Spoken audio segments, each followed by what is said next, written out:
Hi, everyone. Judge Andrew Napolitano here for Judging Freedom. Today is Monday, December 8th, 2025. Larry Johnson will be with us in just a moment on just why is the West so ignorant of Russia. But first, this. History tells us every market eventually falls. Currencies collapse. And look at where we are now. 38 trillion in national debt. Stocks at record highs defying gravity. So what happens next?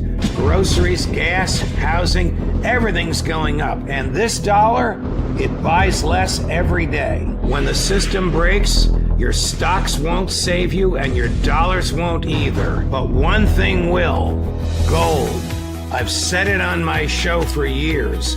Gold survives collapse. Central bankers know this and billionaires know it. That's why they're buying more. Is it too late to buy or is it just the right time? Call my friends at Lear Capital to find out. Ask questions. Get the free information.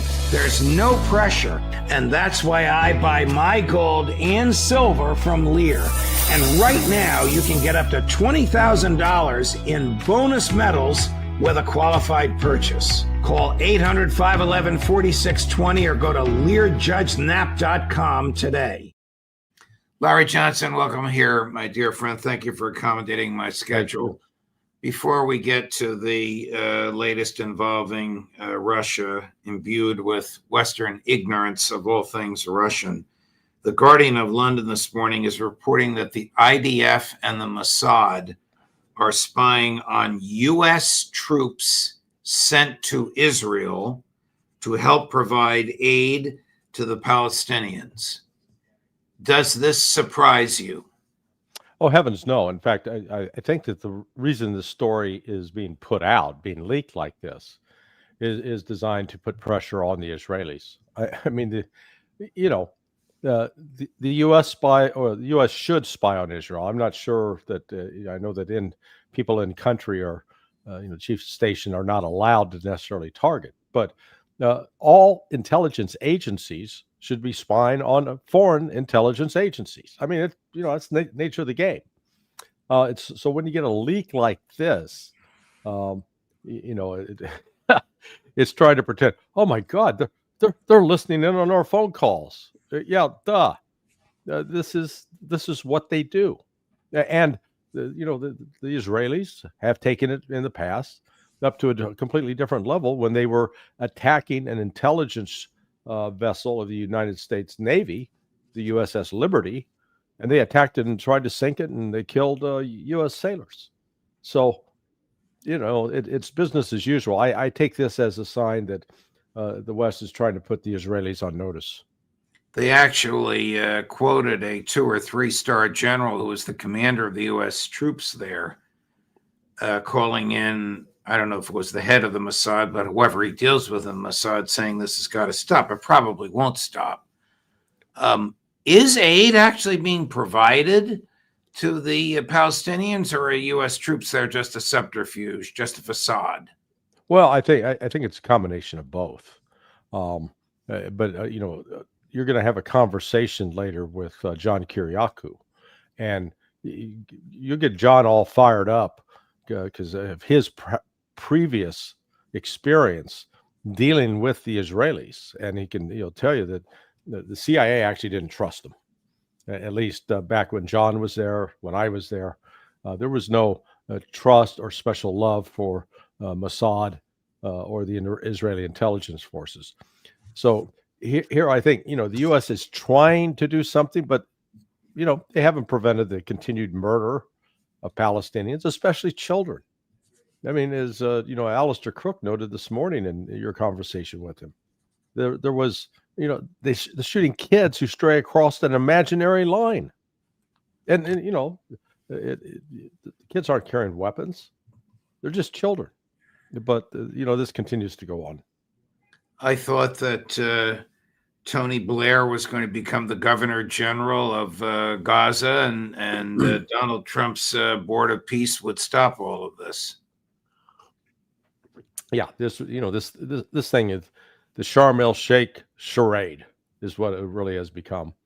It is an excuse to get some Palestinians out of prison, to return the remaining hostages that Hamas and the other Palestinian groups are holding, to allow the Israelis to recover some of the bodies. And then, the phase two, that to move towards a political solution, that's not going to happen. This is going to fall back into war, with Israel killing more and more Palestinians. And it is, as Alistair noted in your conversation, uh, Hamas, instead of growing weaker, has become more popular, and consolidated its control. This is the thing we continue to miss, how inept, how incompetent the Israeli military is. They have now had more than 2 years where they've had at least 300,000 troops surrounding an area that's 350 square kilometers. Um, they've been unable to take, hold, and defeat an insurgent group, because that's all Hamas is. They're just carrying rifles, sidearms, some RPGs. They don't have heavy artillery. They don't have tanks. They don't have the advantages that a modern military like Israel does. And yet, despite that, Hamas has fought them to a standstill. And it is, I'll call it reminiscent of the attempt of the Jews in the Warsaw Ghetto during World War II. They were only able to hold off against the Nazi army, the Wehrmacht, for 3 weeks. Well, here Hamas has done it now for 25, 26 months, going on 26 months. Mm. So this is, when you compare it to like what's going on in Ukraine, you get all these Western analysts poo-pooing and talking about how weak Russia is. Well, in just 1 month, Russia captured twice the territory that's represented by the size of Gaza, and they did it going up against a Western peer military force, with tanks, with drones, with artillery, with Western intelligence. Russia is able to defeat that. And here's the Israelis. Man, they cannot destroy Hamas. They've been unable to so far after 25 months. Alistair also reports that Netanyahu and his cronies are threatening President Herzog over the issue of the pardon. Now, under Israeli law, in order to receive a pardon, you have to admit your guilt and you have to express remorse. Of course, Netanyahu can't or won't do that. Yeah. No, I mean, Israel is an increasingly dysfunctional country. While it is true that the overwhelming majority of the Israelis are committed to the Zionist cause of wiping out, or at least eliminating, the Palestinians as a political force in the country, that doesn't translate into unanimous support or even majority support for the likes of Netanyahu. And there are significant divisions. The reservists, that is really the heart and soul of Israel's military, have been reluctant to continue showing up for work. And amidst all this, Israel is extending itself. It's increasing military operations in Lebanon, increasing military operations in Syria. That's all based on a presumption that they have unlimited resources. They do not. They are heavily dependent upon the United States. And again, we're seeing in recent days that like this newspaper article in The Guardian, that tells me that there's some distance being placed. We saw that, was it yesterday, day before yesterday, that even Netanyahu went out and was taking action against one of the settler groups who's been repeatedly attacking Palestinians in the West Bank. And I'm sure that happened in part because of pressure from Washington, D.C. You've had the expressions out of several key of the Arab states in the Gulf saying Israel's the greatest threat, the greatest military threat in the region, and that there is no way in hell that they're going forward with the Abraham Accords. So this is, the troubled waters ahead is, I guess, the best way to describe it.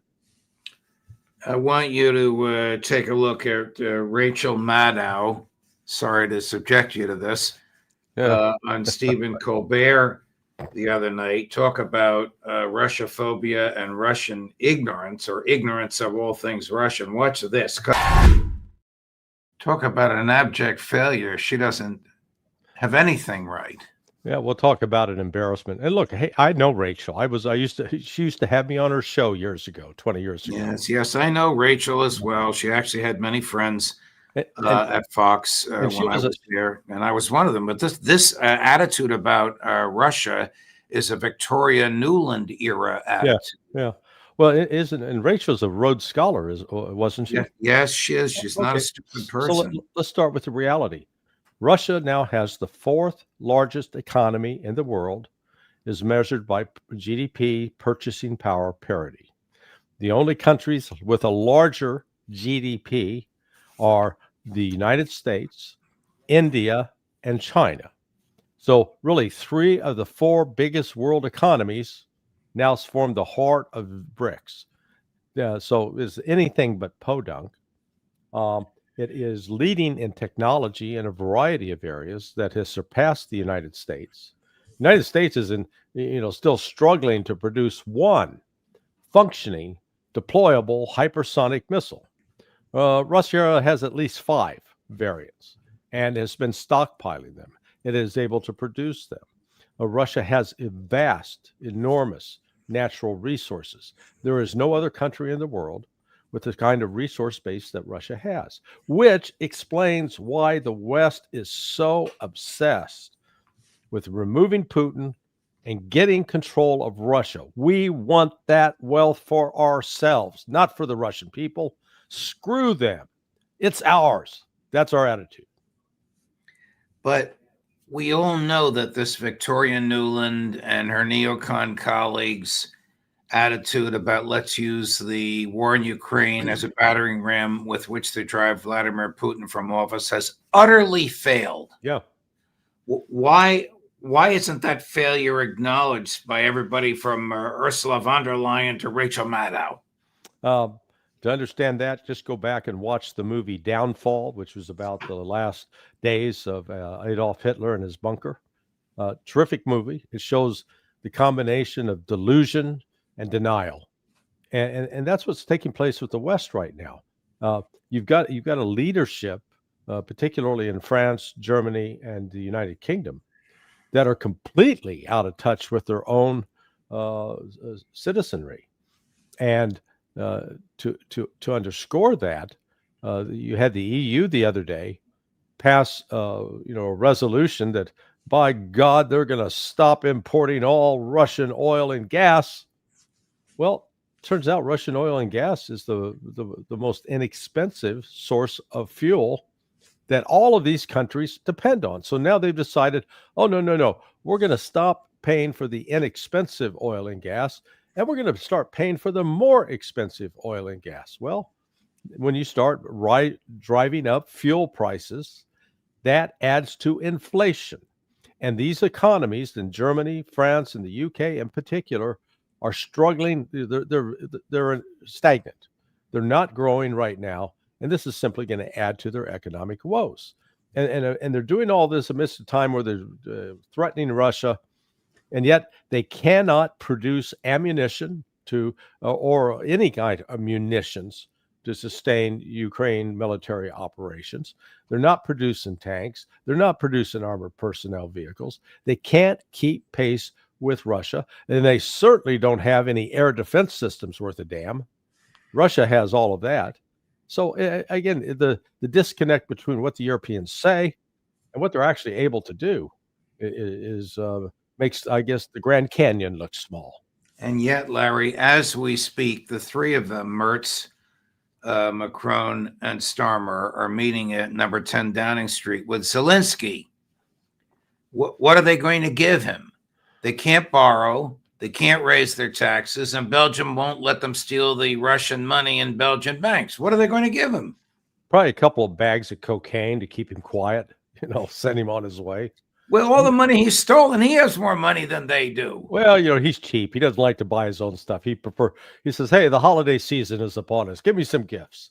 No, this, uh, if this was being viewed objectively, you would say these people are collectively crazy, because there is nothing that they can do that's going to alter the outcome in their favor. It is all in Russia's hands. Russia holds all the trump cards, and no matter what Europe does, even if they try to start a nuclear war, they're going to come out on the short end of that too. And so Russia is looking to avoid that, but Russia has made it very, very clear that they will treat Europe, if Europe directly intervenes in the conflict, more so beyond what it has been doing up to this point. If they actually try to deploy troops, officially, as opposed to all this covert action nonsense, Russia will deal with them harshly, and will deal with them quickly, which means that's one of the reasons the Russians have been stockpiling the Oreshnik missile. They'll use the Oreshnik missile against Europe. They haven't been using it against Ukraine, other than that one time when they demonstrated its capability. Right. Quite an eye opener. Trump's national security strategy, though couched in language of a backpatting and self-praise, does reject 80 years of Cold War liberalism, doesn't it? Yeah, this is the equivalent of a couple that's been together for 80 years, and one of them shows up one morning with the other with a letter saying, "Hey, I think it's time for us to start seeing other people." So it could be the beginning of the divorce, but it's one thing to put it down on paper and to signal, yeah, we think Europe needs to shoulder all this responsibility and we're out of here, and to see whether or not that is actually done. So words on paper mean one thing. We go back and look at the national security strategy under Biden in 2022, 2023, under Trump in 2017. The words were there, and China and Russia were defined basically as adversaries that we'd have to be prepared to defeat militarily, but it didn't always translate into policies that would advance that particular strategy. And now here we are with Trump, 8 years later, after his first national security strategy document, is backing away, at least rhetorically, from confronting China and Russia. I'm not sure who drafted the document, or which office in the U.S. government, whether it was at the National Intelligence Council, at the CIA, whether it was in Tulsi Gabbard's office of the National Intelligence Director, whether it was somebody at the Pentagon like Elbridge Colby. But I learned early on in my government career, those who get control of drafting the primary document, they end up controlling the debate. So whoever was doing the primary drafting certainly had this vision that, we can't continue down this road of trying to go to war with Russia and China. Well, it certainly wasn't Marco Rubio in the State Department. Correct. Well, it could have been INR, but it's not the first time INR would have different views. What's INR, Larry? The Bureau of Intelligence and Research. Sorry, I'm doing acronym speak. The Bureau of Intelligence and Research is like the analytical side of the CIA, and they have some top-notch analysts, and they've been known for independent thinking. In fact, recall it was earlier this year in March that the analysts at INR protested a CIA presidential daily brief that was suggesting that Russia would be coerced and pressured into making concessions of giving up territory in the Donbass, and that they've now declared as Russian territory. And the state analysts in the Bureau of Intelligence and Research, INR, they were the only ones to say, no, that's not true. But they ended up getting fired for their pushback, but they were right. Wow. So the president of peace and the president of John Mearsheimer like realism, the president who says he recognizes sovereignty and recognizes the legitimate security needs of other sovereign countries, is about to invade Venezuela. Yeah. Well, remember, he stopped that war in Vietnam and Cambodia too, except they've been killing each other overnight. So I didn't exactly get that, didn't put that one to bed either. Yeah, what's fascinating is, for weeks, people have been predicting, oh, he's going in next week. They're going to attack next week. And they're not doing it. And frankly, I've come to the position, I don't think they're going to do it because some sanity is going to prevail. They'll recognize that, what is it when you use military force, you ought to have some clear objective in mind. So what's the objective? Well, if they're saying the objective is to drop bombs to replace Maduro, hopefully kill him, okay, then the question is always, what comes next? Who goes in there? Just because they've tried to create, the West has tried to create this, was it Maria Conchada as the next leader of, because she's a Nobel Prize winner. If they put her in, she doesn't have a base of popular support. And there are still enough supporters of Maduro that have weapons.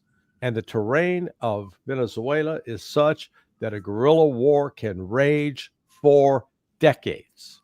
So, and in fact, Colombia has experienced that with its two main guerrilla groups, the FARC and the ELN. But in Venezuela, you're not going to accomplish the regime change that you want and then have a settled, peaceful society, which then will increase the likelihood of terrorist attacks against oil installations. If Western oil companies try to get control of that, the Venezuelans have enough capability inside the country through guerrilla organizations to destabilize that. So, I think there are at least some with a measure of sanity within the realms of the Pentagon and the now newly christened Department of War that recognize there are real limitations to what the U.S. can do here militarily. And invading, forget about it. We don't have enough troops to effectively take control of Venezuela. We would need a minimum of 400,000 to 500,000 soldiers. And we don't have that. Here's a montage of clips from President Trump talking about just that, Larry, a land invasion, cut number 9. So now they're coming in by land, and even the land is concerned because I told them that's going to be next. The land is going to be next. And we may go to the Senate, we may go to the, Congress and tell them about it. The sea drugs are almost dead, and they can't come in that fast from the land. And the land drugs are much more dangerous for them. It's going to be much more dangerous. You'll be seeing that soon. And in recent weeks, you've been working to deter Venezuelan drug traffickers, of which there are many. Of course, there aren't too many coming in by sea anymore, if you probably noticed that. We'll be starting to stop them by land also. The land is easier, but that's going to start very soon. We warn them, stop sending poison to our country. The pretext of drugs in order to justify a land invasion and bring about regime change. What a disaster that will be. Well, and let's not forget, this is terrorism too. So as long as we put the terrorist label on it, we can do any damn thing we want. We can kill you. We can take you and hold you prisoner. We can torture you because we're fighting terrorism. So the very thing we claim to be fighting, we are inflicting. We become the terrorists. Somebody will get a map out for Mr. Trump and show him that Venezuela does not have a land connection to the United States. They have to go through Colombia. Then through Colombia, you have to come up through Panama, the Darien Gap, and there's some difficult terrain to navigate down there. It's not easy passage. And then you go from Panama up into Costa Rica, and then Costa Rica, go through either Honduras or El Salvador. Then from there, you got to go through Guatemala and then into Mexico. But we're going to kill the Venezuelans with ground troops because they're shipping the drugs overland. It's this level of ignorance is just because Donald Trump's not a stupid guy. says stupid things, but he's not unintelligent. But it's like, good God, man, don't you realize how foolish you make yourself look by saying these kinds of things? And let's also add in that Venezuela is at least 2 to 3 times the size of Vietnam landmass, and it's as difficult, if not more difficult, terrain than Vietnam. Well, at one point we had close to 500,000 troops in Vietnam, and we still couldn't defeat the North Vietnamese. And so now they're talking about they've got 15,000, 18,000 troops, maybe a little more, assembled in Puerto Rico and onboard ships. Not even close. So, if Trump's foolish enough to put troops in on the ground, he's going to pay a justifiably well-earned political price because the body bags are going to come home, I think, will dwarf anything that we saw in Afghanistan or Iraq. Wow. Larry, thank you very much. Appreciate the time and the analysis. As you know, I read Sonar 21 every day, usually at the crack of dawn when you've just finished posting it. Yeah, it's best to read it when you have just woken up, because if before bedtime, it'll put you to sleep. We'll look forward to seeing you Friday with Ray McGovern. Thank you, my dear friend. Yes, sir. Bye-bye. Okay, all the best. Coming up at 1:30 this afternoon, Larry mentioned him a few minutes ago, John Kiriakou, the CIA agent who went to jail for revealing CIA torture and for many other things. Should be a great conversation. Judge Napolitano for Judging Freedom.